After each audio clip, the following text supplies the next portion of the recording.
आज हम लोग पंक्चुएशन मार्क्स यानी कि विराम चिन्हों के बारे में पढ़ाई करेंगे।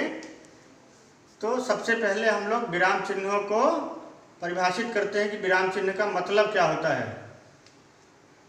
इसको इंग्लिश में हम लोग पंक्चुएशन मार्क्स के नाम से डिनोट करते हैं। और punctuation means the marks used in writing that divide sentences and phrases.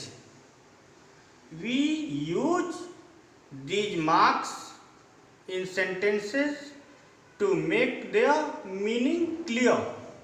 कहने का मतलब यह है कि जब किसी वाक्य में हम पंक्चुएशन मार्क का यूज करते हैं तो हम सेंटेंस की मीनिंग को, फ्रेजेस की मीनिंग को क्लियर करने के लिए उनका प्रयोग करते हैं। तो आइए आज हम लोग पढ़ते हैं कि पंक्चुएशन मार्क्स में फुल स्टॉप कहाँ यूज होता है, कॉमा कहाँ यूज होता है, क्वेश्चन मार्क कहाँ यूज होता है और एक्सक्लेमेशन मार्क कहाँ यूज होता है। तो सबसे पहले हम लोग फुल स्टॉप को समझते हैं।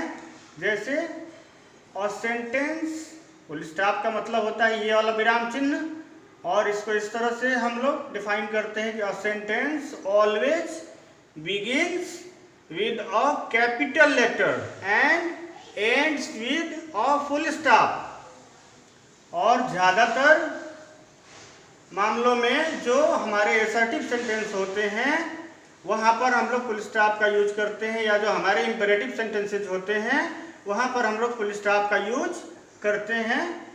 इसके बाद दूसरी बात कॉमा की, कॉमा को हम लोग इस तरह से इस चिन्ह से डिनोट करते हैं।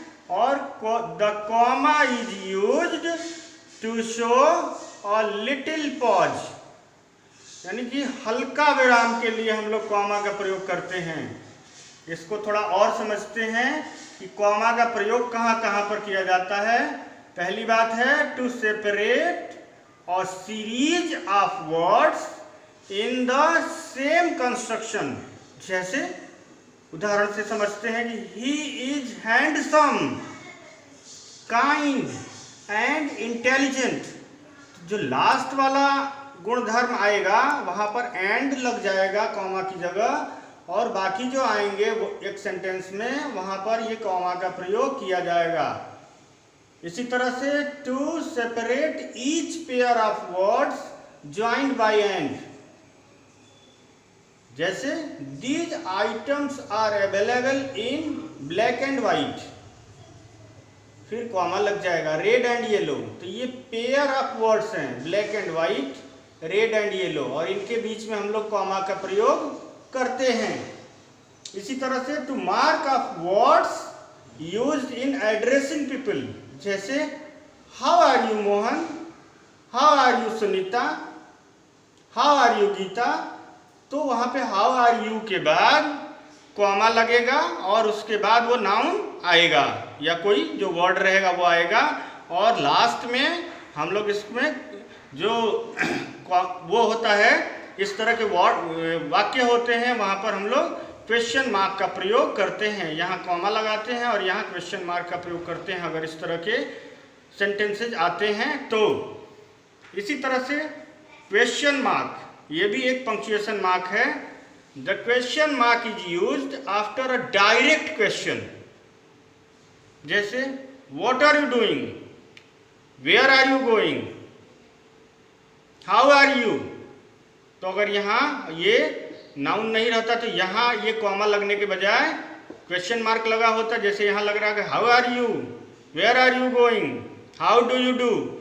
तो ये डायरेक्ट क्वेश्चंस हैं, और इस तरह के जो वाक्य होते हैं, सेंटेंसेज होते हैं, उसमें ये वाला विराम चिन्ह लगाया जाता है, ये वाला पंक्चुएशन मार्क लगाया जाता है, और इसको हम लोग क्वेश्चन मार्क से डिनोट करते हैं। और ये एक्सक्लेमेशन मार्क है, विस्मयादिबोधक चिन्ह इसको कहते हैं। The exclamation mark is used at the end of words that show Joy, sorrow और wonder. These words are called interjections। इनको हम लोग इंटरजेक्शन से डिनोट करते हैं। जैसे मान लीजिए हुर्रा, वी हैव वॉन, ये जॉय की बात हो रही है तो ये हुर्रा के बाद ये वाला चिन्ह आएगा। एलास ही हैज डाइड, दुख की बात हो रही है, सौरो की बात हो रही है, एलास भी आएगा तो ये एक्सक्लेमेशन मार्क आएगा। आह ही हैज गॉन, तो आह के बाद भी ये एक्सक्लेमेशन मार्क आएगा। तो इस तरह से बच्चों हम लोगों ने ये समझने की कोशिश की कि पंक्चुएशन मार्क को, विराम चिन्हों को इंग्लिश के वाक्यों में, अंग्रेजी के वाक्यों में किस प्रकार से हम लोग लगाते हैं, किस प्रकार से हम लोग प्रयोग करते हैं। तुम सभी लोग इसको अपने कॉपी में लिखने के बाद इस वीडियो को देखोगे तो ज़्यादा समझ में आएगा कि किस विराम चिन्ह का प्रयोग हम लोग कहाँ पर करते हैं। Thank you students.